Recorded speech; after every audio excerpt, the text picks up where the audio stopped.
Bonjour, aujourd'hui on va parler de la douleur chronique dans le cas de ma pathologie, le syndrome des nerfs dans l'os. Si tu trouves de douleur chronique et que tu n'as pas ce syndrome, pas de panique, je pense qu'il y a peut-être 2 ou 3 choses qui peuvent t'intéresser dans cette vidéo. Pour commencer, sachez que je ne suis pas médecin, je ne suis qu'une personne souffrant de douleurs chroniques depuis 13 ans et c'est sans compter certaines douleurs que l'on attribuait à des douleurs de croissance quand j'étais plus jeune. Malgré mon hystérique et les nombreux médecins que j'ai vus dans ma vie, ce n'est qu'en 2018 qu'on m'a diagnostiqué mon syndrome des nerfs dans l'os, une maladie du tissu conjonctif qui entraîne beaucoup de symptômes, notamment dans mon cas, une douleur chronique. Par la suite, en 2020, un médecin m'a diagnostiqué une fibromyalgie, dans mon cas, en tant que symptôme du syndrome des nerfs dans l'os, étant le premier à reconnaître que, même si l'intensité différait selon les parties de mon corps, j'avais essentiellement mal partout et depuis longtemps. Ça, c'est pour mon historique médical. Les personnes ayant comme moi souffert de l'errance médicale ont sûrement déjà appris à se débrouiller seules dans la gestion de leur douleur. Pour ma part, je pense que c'est l'association entre un travail intense de gestion de la douleur par la personne affectée, l'aide de la médecine traditionnelle, d'un soutien émotionnel ou psychique, et tout ce qui existe de plus de naturel, qui permet à la fois une meilleure compréhension de soi, de ses douleurs, et par conséquent, un meilleur traitement. Depuis 13 ans, je prends des médicaments antalgiques tous les jours. J'en ai essayé plusieurs, essayant de trouver la meilleure combinaison possible pour ce corps qui a tendance à ne pas agir correctement au traitement médicamenteux. C'est d'ailleurs assez fréquent dans ma maladie que les personnes disent que les médicaments ne les soulagent pas du tout, même s'il s'agit d'anesthésie locale. Heureusement, dans mon cas, j'en ai quelques-uns qui fonctionnent un peu, parfois selon leur humeur. Est-ce que c'est suffisant pour me permettre de sortir du lit et de bouger un peu? Pas souvent. Je suis le stéréotype du mouton prêt à tout essayer dans le but d'aller mieux. Je ne vous dirai pas la quantité d'argent que j'ai dépensé pour cela. Cependant, je ne considère pas que ça a été inutile, rien que pour le... Mais tu as essayé de prendre du curcuma et de la gelée royale avec du jus d'aloe vera tous les matins à jeun? Oui Marjorie, j'ai essayé. Du coup, je vais vous dire ce qui m'a aidé moi, mais également ce que je déconseille, notamment pour les personnes hypermobiles se blessant fréquemment. Mais rappelez-vous que ce qui fonctionne pour moi ne fonctionnera peut-être pas pour une autre personne. Niveau médicaments, c'est du cas par cas, je ne vais pas m'attarder trop longtemps sur le sujet. Les médicaments dans le SED, c'est un vaste sujet complexe. Certains sont contre-indiqués, d'autres ne fonctionnent pas, mais cela va vraiment varier d'une personne à l'autre. Mon conseil est davantage d'avoir un médecin, ou mieux, une équipe médicale de confiance qui vous laisse tester des traitements et réévalue souvent la situation. Pour ma part, j'ai la chance que les médicaments fonctionnent quand même un peu. Et que ce n'est pas tellement le cas pour ma sœur qui a aussi le SED par exemple. Par le passé, j'ai aussi testé l'oxycodone, mais rapidement j'ai senti une addiction et j'ai décidé de stopper le traitement. D'autres personnes prennent ce genre de morphinique sur un bien plus long terme et ont des effets positifs, sans trop d'accoutumance, ou d'effets secondaires. Il faut donc discuter, prendre le temps, prendre en compte les risques et adapter les plans de traitement à chaque personne. L'électrostimulation. Il y a quelques années, j'avais déjà essayé l'électrostimulation avec un TENS et cela ne m'avait pas du tout convenu. Plus tard, un peu en désespoir de cause, j'ai réessayé et le résultat était tout à fait différent. Je ne saurais pas exactement ce qui a changé, mais désormais, le TENS est un incontournable dans mon panel de soins. Cependant, si pour certaines personnes, il aide vraiment bien à réduire les douleurs et même à améliorer la musculature, pour moi, c'est surtout de l'efficacité à l'instant T. Je m'explique. Parfois, j'ai des crises de douleur. Les stimuli électriques vont me distraire de la douleur, ce qui me permet de souffler un peu et de ne pas craquer psychologiquement lors de grosses crises. En revanche, dès que je l'éteins, la douleur revient quelques minutes plus tard et je sais donc qu'en cas de crise, je dois l'utiliser davantage pour me reposer le mental et pouvoir gérer ensuite, plutôt que pour espérer que ça s'arrête. Pour les contractures ou les crampes, là encore, l'effet est sur l'instant T, mais je n'ai pas l'impression que ça m'aide réellement après coup. Pour les douleurs articulaires, j'évite ça chez moi car ça a tendance à s'accentuer. Oh oh, il faut que je m'occupe de mon chat, je reviens.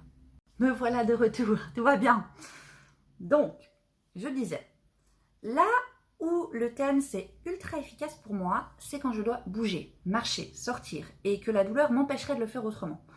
Chez moi, ma zone la plus fragile, c'est le dos. C'est généralement le premier endroit où la douleur va me stopper, m'incapaciter, et aussi un des endroits les plus difficiles à s'occuper en comparaison avec d'autres parties du corps. C'est une grande source de frustration quand, à chaque fois que je marche, que je fais des exercices pour mes bras, ou même quand je reste en position assise, ce soit mon dos qui m'handicape, au point de devoir m'arrêter et me coucher, ce qui n'est évidemment pas toujours possible ni enviable. Pour cette raison, j'ai accroché une cordelette pour porter mon TENS autour de mon cou. Je mets les électrodes aux endroits stratégiques de mon dos, je les cale bien avec ma ceinture L-Cross et je peux ainsi doubler, tripler le temps d'activité jusqu'à ce qu'une autre partie de mon corps m'arrête ou que j'ai fait ce que je devais faire pendant un laps de temps raisonnable.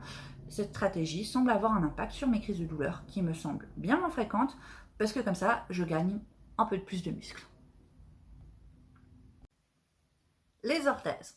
Je commence à en avoir pas mal, mais je ne vais pas toutes les utiliser tout le temps et surtout pas de la même manière. Ma préférée est définitivement ma ceinture L-Cross. Elle se met, elle se règle facilement, je la trouve très confortable, elle m'apporte soutien et stabilité. Je l'utilise à la fois dans un but préventif lors de certaines sorties, dans un but antalgique par effet proprioceptif, et aussi pour porter mon TENS sans que les électrodes ne se décollent, comme je l'ai dit tout à l'heure. Mon t-shirt compressif m'apporte surtout un soutien au niveau du haut du dos et des épaules, plus qu'avec ma L-Cross. Mais comme mon ventre gonfle et dégonfle beaucoup, si je veux un soutien sur cette zone, je dois porter ma ceinture lombaire en plus. Voilà.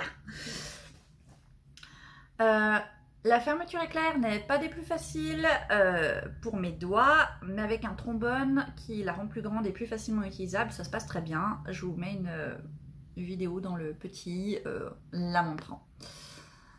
Ma ceinture lombaire va surtout être utilisée lorsque mes douleurs lombaires sont les seules qui m'handicapent ou en combinaison avec le t-shirt. Pour les personnes qui utilisent des binders, par contre, c'est pas le plus pratique car la ceinture a tendance à remonter pour se retrouver quasiment au niveau de vos aisselles. Voilà. Pour mes mains, j'ai un anneau de Murphy à mon index droit, comme ça, qui a tendance à se faire mal quand je tape à l'ordinateur. J'ai aussi 2 orthèses pour les poignets, comme ça. Que j'utilise la nuit pour éviter que mes mains se recroquevillent sur elles-mêmes et qui me causent des douleurs ensuite quand je dois porter des charges ou quand je sens que mes articulations sont un peu fragiles, comme des bacs à lessive les jours de pluie. J'ai aussi une orthèse de pouce qui m'aide à avoir moins mal quand j'écris ou pour tenir certains objets un peu lourds pour mes doigts, comme une fourchette. Par contre, si je la porte trop longtemps, elle me crée d'autres douleurs, donc c'est vraiment en cas de besoin.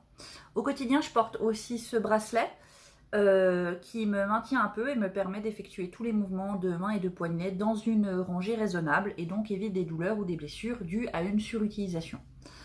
J'ai également des chaussettes compressives qui aident pour les douleurs, mais qui sont surtout utiles pour me donner un feedback proprioceptif. Elles me font mal aux doigts quand je les mets, donc c'est par période, mais je les privilégie surtout l'été quand je vais marcher longtemps.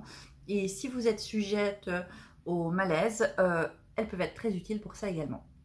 Enfin, j'utilise des bandes élastiques comme celle-ci, voilà, qui se scratchent.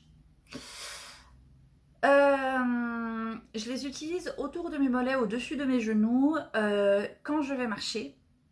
Ça me donne un feedback proprioceptif pour savoir où je mets mes genoux, comme ça ils ne partent pas en hyperextension quand je fais chaque pas, ce qui m'engendrait des douleurs importantes et me faisait boiter quelques mois plus tôt.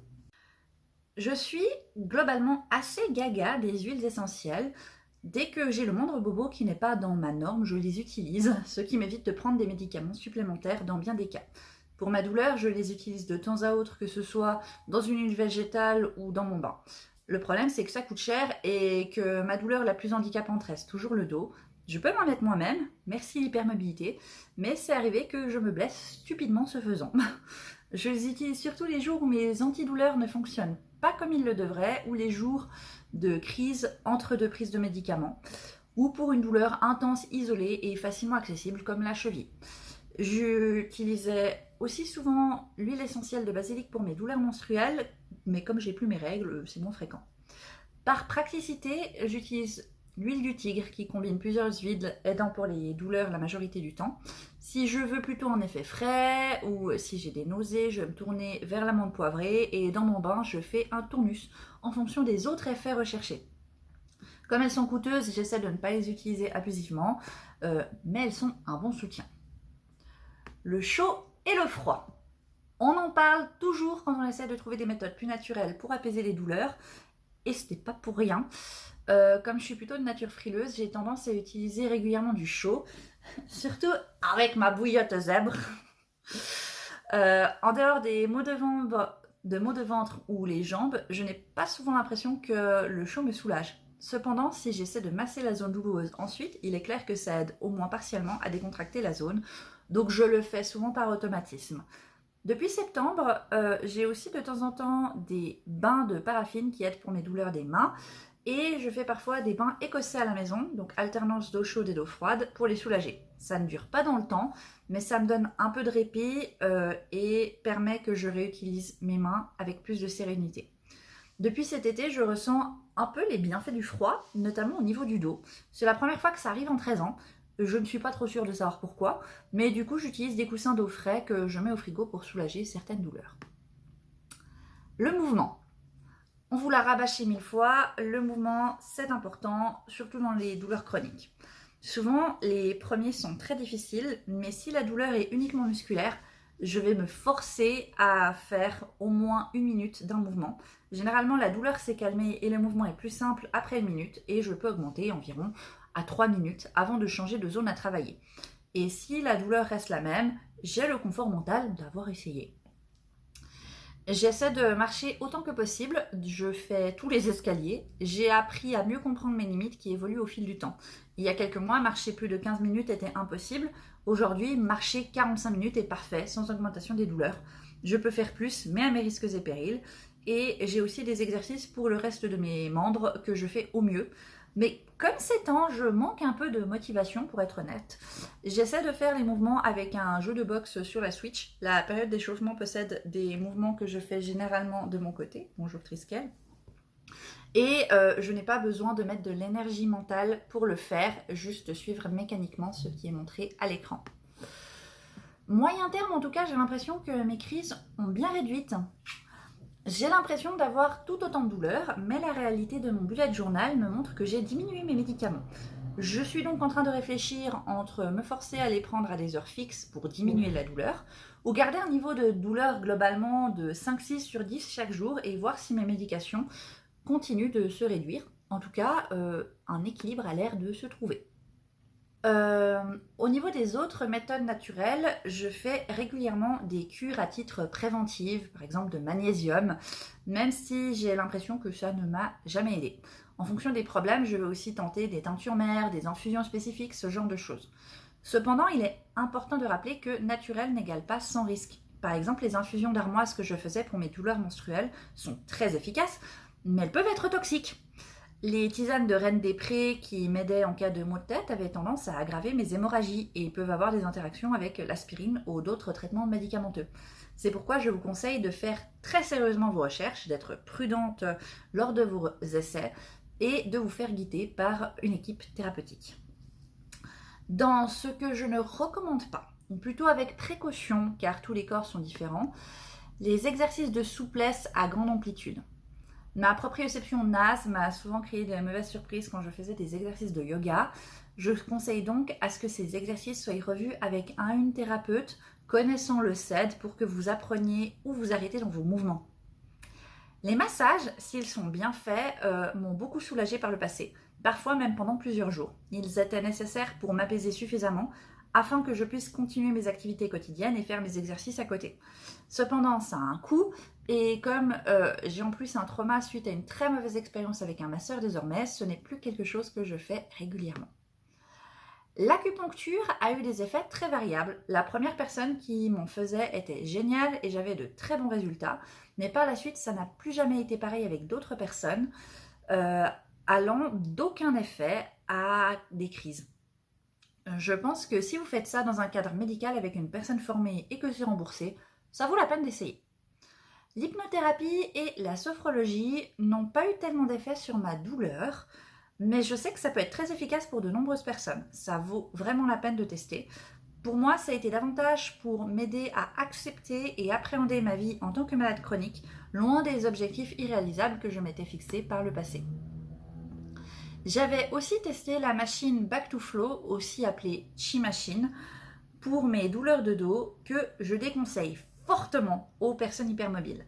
Cette machine consiste à faire bouger vos pieds sur le côté, entraînant vos jambes jusqu'à votre dos, lui faisant faire des mouvements ondulatoires pour le détendre. L'idée est bonne sur le principe, mais les mouvements sont trop brusques, surtout pour mes chevilles, et pour le prix que j'ai payé à l'époque, ça n'en vaut pas la peine. Je préfère clairement des mouvements doux à faire soi-même ou éventuellement avec l'aide d'un thérapeute.